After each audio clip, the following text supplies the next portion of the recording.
Alrighty, how are you guys doing?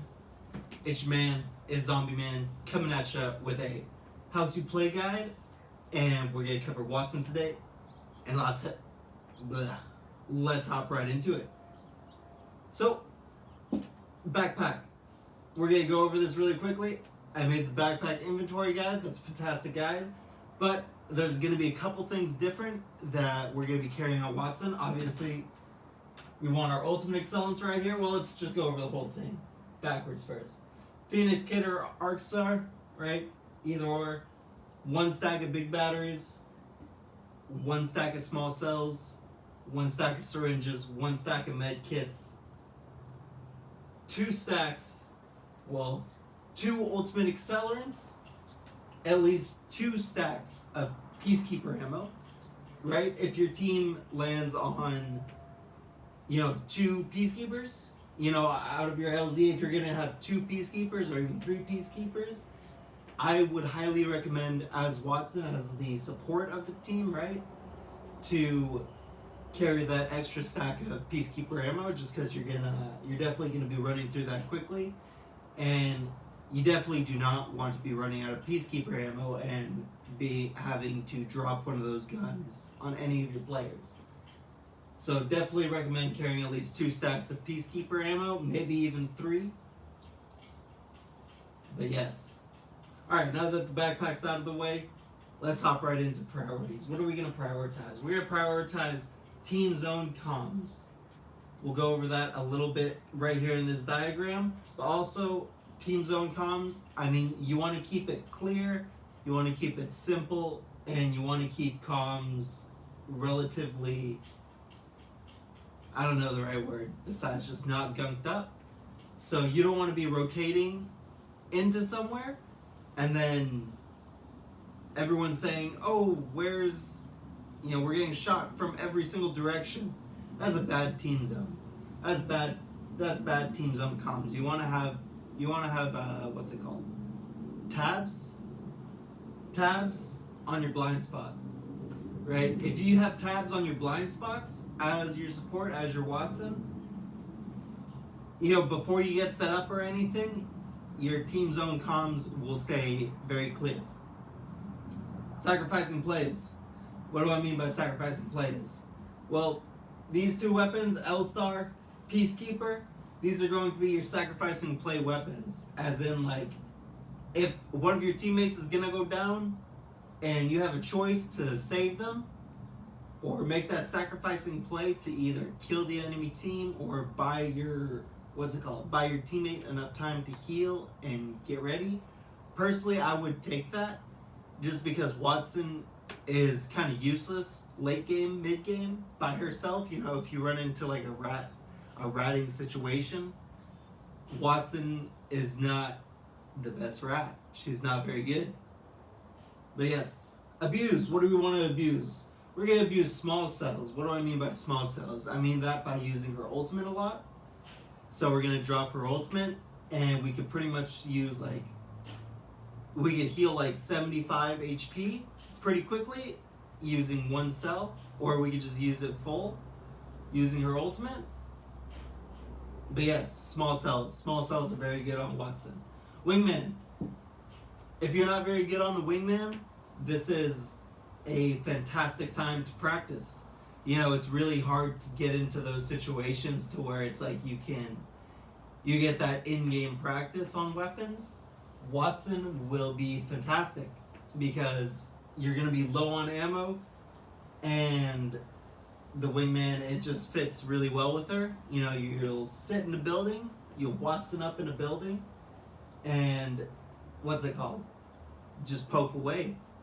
The fantastic wingman experience. If you're not very good with the wingman, just play 10-15 hours total of Wattson, picking up the wingman every time. Your wingman skills will increase dramatically just by playing Wattson. Gatekeeping. We're also going to abuse gatekeeping. Besides, setting up in zone with Wattson, her gatekeeping abilities are phenomenal. Next to incredible. So yes, definitely want to abuse gatekeeping, clearing our backs as soon as possible so we don't have to worry about our blind spots. But let's go into this. What do I mean by team zone comms and also, team zone comms. So let's say, right, we go into a building and there's a kill zone there, right? There's there's 3 or 4 teams engaged in a fight and we're going into.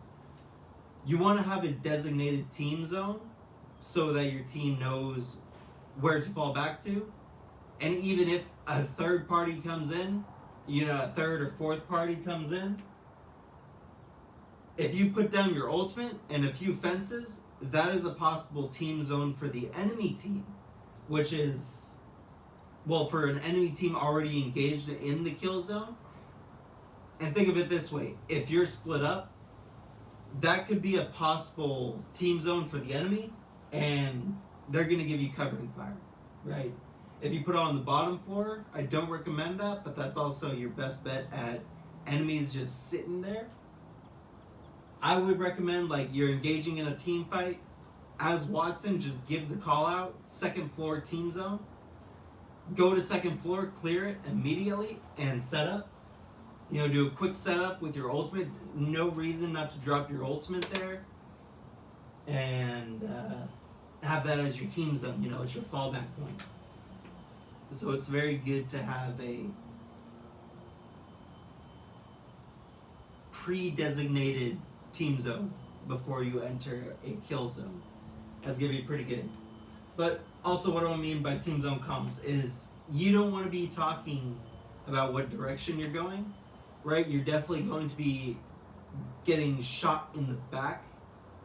If you are, on your team, you're probably going to be the one getting shot in the back. Just because you're Wattson, you're going to be the easiest to kill, so they're going to see you, they're going to drop you as quickly as possible if they can. So let's go over how are we going to communicate, right? This is going to be our ideal kill zone, right? There's more than one reason why professional players and very good players say W key people. It's not just because of playing aggressively, you're also going to be controlling your surroundings the best by W keying, right? So this is going to be like a 45-degree axis. Not axis, but yeah, 45-degree angle, right? From like a southeast to like a northeast? Am I thinking of that right? Yeah, but pretty much like a 45-degree angle on the minimap. This is where you want your ideal kill zone. Let's say our kill zone starts wavering out to one of our flanks right here. We're still okay, but we definitely want to reposition, right? We either want to do something like fall back from one of these, or if anything, even push forward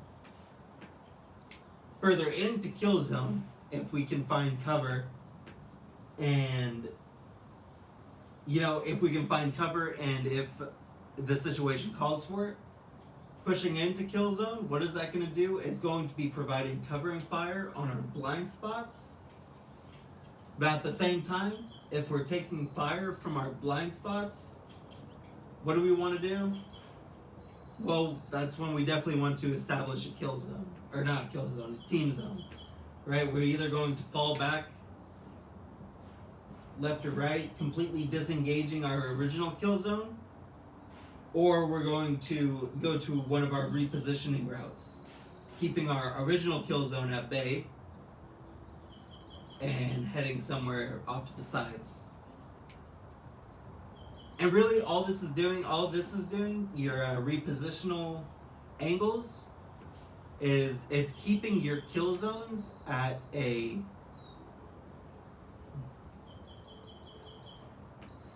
how can I say this? A distant. It's keeping them at an appropriate